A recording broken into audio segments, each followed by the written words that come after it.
In a hidden grave in the land of Moab, a fierce battle erupted, not among men, but between celestial forces. The archangel Michael, wielding a flaming sword, clashed with Satan himself, who sought to claim Moses' body and turn it into an idol of worship. This is the story of Moses. The story of Moses is one of the most profound and enduring narratives in human history. It is a tale of unwavering faith, divine guidance, and the relentless pursuit of a sacred promise. Moses, a man chosen by God, dedicated his entire life to leading the Israelites out of bondage in Egypt and into the Promised Land, a land flowing with milk and honey, a place of prosperity and divine blessing. Yet, his journey was not without trials, sacrifices, and moments of profound sorrow. This is the story of Moses, his lifelong quest, and the ultimate fulfillment of God's promise, even as he himself was denied entry into the land he had sought for so long. Moses was born into a time of great turmoil. The Israelites, descendants of Abraham, Isaac, and Jacob, had been enslaved by the Egyptians for generations. Their cries for deliverance reached the heavens, and God, in his infinite mercy, chose Moses as the instrument of their salvation. Moses, though raised in the opulence of Pharaoh's palace,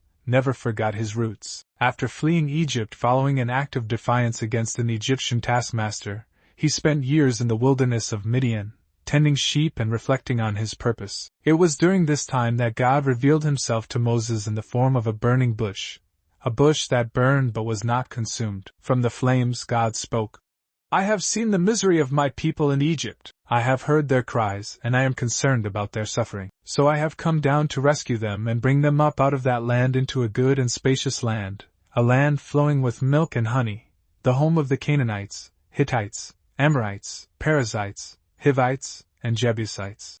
Moses, though hesitant and doubting his own abilities, accepted the divine mission. Armed with nothing but faith and a staff, he returned to Egypt to confront Pharaoh and demand the release of his people. What followed was a series of miraculous events: the 10 plagues, the parting of the Red Sea, and the Israelites' dramatic escape from bondage. For 40 years, Moses led his people through the wilderness, guided by a pillar of cloud by day and a pillar of fire by night. It was a journey marked by both divine miracles and human frailty, as the Israelites often grumbled and rebelled against God's plan. The journey to the Promised Land was not a straightforward path. It was a test of faith, patience, and obedience. The Israelites wandered through the harsh and unforgiving desert, facing hunger, thirst, and the constant threat of enemy attacks. Yet, through it all, Moses remained steadfast. He interceded on behalf of his people, pleading with God to forgive their transgressions. He received the 10 Commandments on Mount Sinai, a divine blueprint for righteous living. He established a covenant between God and the Israelites, reaffirming their status as God's chosen people. Despite the challenges, Moses never lost sight of the promise. Canaan, the land of their ancestors, was more than just a physical destination. It was a symbol of God's faithfulness. It was a place where the Israelites would no longer be slaves but a free and prosperous nation. Moses carried this vision in his heart, even as he faced the frustrations of leading a stubborn and often rebellious people. After decades of wandering, the Israelites finally approached the borders of Canaan. The Promised Land was within reach, and the people rejoiced. Yet, for Moses, the journey was not to end as he had hoped. God had revealed to him that he would not be permitted to enter Canaan. The reason for this divine decree was rooted in an earlier incident, when Moses, in a moment of frustration, struck a rock to bring forth water instead of speaking to it, as God had commanded. This act of disobedience, though seemingly minor, carried significant consequences. Moses, though heartbroken, accepted God's judgment with humility. He understood that his role was not to possess the land but to deliver his people to it. As the Israelites prepared to cross the Jordan River, Moses climbed Mount Nebo, a high peak overlooking the land of Canaan. It was here that God granted him a final vision of the Promised Land. From the summit of Mount Nebo, Moses gazed upon the lush valleys, fertile fields, and bustling cities of Canaan. It was a land of abundance,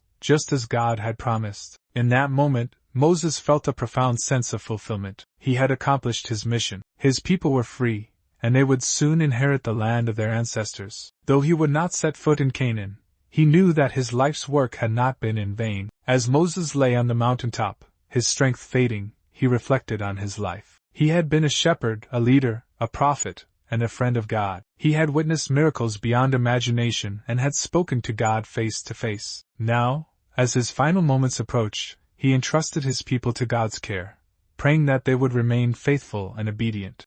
When Moses breathed his last, God himself buried his servant in a secret grave in the land of Moab. The exact location of Moses' tomb was known only to God and a select few, ensuring that his resting place would not become a site of idolatry. Yet, even in death, Moses' legacy was not free from conflict. Satan, the adversary of God, sought to exploit Moses' body for his own nefarious purposes. Knowing the reverence the Israelites held for their great leader, Satan hoped to turn Moses' tomb into an object of worship, thereby leading the people astray. He engaged in a fierce battle with the archangel Michael, who had been entrusted with the task of protecting Moses' remains. The clash between light and darkness was intense, but Michael, armed with divine power, emerged victorious. He rebuked Satan and ensured that Moses' body remained hidden, safeguarding the faith of the Israelites. Moses' life was a testament to the power of faith and obedience. Though he did not enter the Promised Land, his legacy endured through the generations. The Israelites, under the leadership of Joshua, crossed the Jordan River and claimed Canaan as their own. They built a nation rooted in the laws and teachings that Moses had received from God. Moses' story continues to inspire millions around the world. It is a reminder that true leadership is not about personal glory but about serving a higher purpose. It is a call to trust in God's promises, even when the journey is long and difficult. And it is a testament to the enduring power of faith, hope, and love. Moses' journey is more than a historical account. It is a spiritual allegory. The Promised Land represents the fulfillment of God's promises, a place of rest and abundance for those who remain faithful. The wilderness symbolizes the trials and challenges that test our faith and refine our character. And Moses himself embodies the qualities of a true servant: humility, perseverance, and unwavering trust in God. As we reflect on Moses' life, we are reminded that our own journeys are part of a larger divine plan. Like Moses, we may face setbacks and disappointments, but we can take comfort in knowing that our efforts are not in vain. God's promises are sure, and His timing is perfect. Whether we reach our earthly, promised land, or not, our ultimate hope lies in the eternal kingdom that God has prepared for those who love Him. This retelling of Moses' story captures the depth of his faith, the magnitude of his mission, and the enduring impact of his legacy. It is a narrative that resonates across cultures and generations, offering timeless lessons on the power of faith, the importance of obedience, and the beauty of divine promise.